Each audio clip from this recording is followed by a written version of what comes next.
In this video, I'm going to be showing some debugging and offer some troubleshooting tips that really help when it comes to fixing problems in your Thunkable app. These are things that I do and things that I recommend anyone that I'm helping do, and hopefully these will help you with your own projects as well. So let's get started. The first tip that I have is to use discuss mode. If you're not familiar with what discuss mode is, discuss mode lets you talk with the AI first before it goes off and executes code. And the way to access discuss mode is to click on the discuss mode icon that has a little light bulb next to it on the bottom left in the prompt card. When you click it, it turns purple, and that's how you know you're in discuss mode. And the reason you want to use discuss mode over edit mode is because when you're in edit mode, the AI can start making changes right away, even if it's missing context.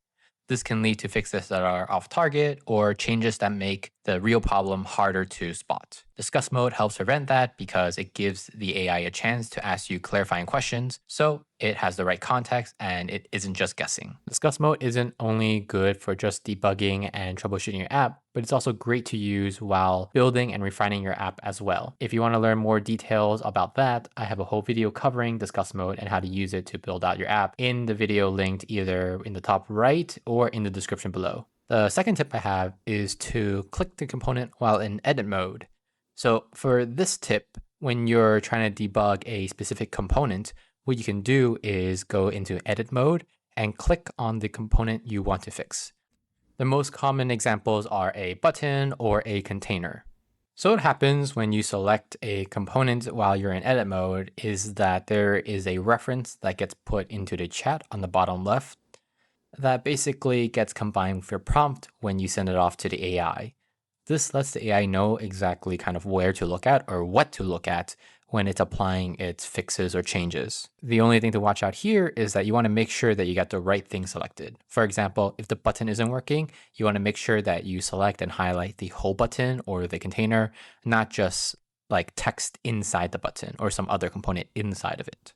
My next tip is a little bit about how to prompt in order to get the AI to fix an issue. When you're prompting the AI to fix an issue, it's better to be specific than to be generic. It's better to offer more information than less information. But figuring out exactly what to tell the AI is really difficult if you've never done it before. So here are some questions that can help you craft a better prompt. Let's say the app isn't working or it's broken. Here are some questions that I would think about in my head in order to craft the prompt in order to give to the AI. The first one is, what exactly is broken? Is it a screen? Is it a button that does nothing? Is it that something exists on the screen when it shouldn't? Or maybe there's something that should exist when it doesn't. The second question is, what causes that behavior, if anything, right? Does it happen when you load the screen? Does it happen after you click a button? When exactly does this behavior occur? Or is it always occurring? Or does it occur when a particular action happens or some amount of time has elapsed? And the last one is, what do you want to happen? What should be happening? So these are the questions that I would try to answer if I'm trying to fix the app and it's not working or if something's broken. Once you create the answers to these questions and you're able to compile them together into one prompt to feed the AI, I would even use discuss mode in order to tell it, hey, this is what's going on, and see if there were any information that the AI needed on top of what I already provided, and if there were any gaps in what I had reported.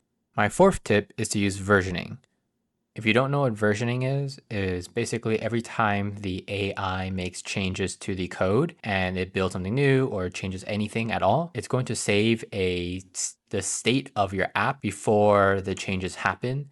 And when you click on the versioning icon, you can see all the changes that the AI has made, and you can roll back your app to a previous version of it before that change was made. So the reason why this is helpful is that sometimes the AI will make a guess on what the problem is. The AI isn't perfect, so sometimes when there's two potential solutions, it has to pick the one that it thinks is the best or has the best chance of fixing the problem. With versioning, you don't have to worry about AI exploring different possibilities or different solutions because you can always revert back if you feel like that solution isn't going in a good direction. So this really helps to test changes safely and then roll back if needed.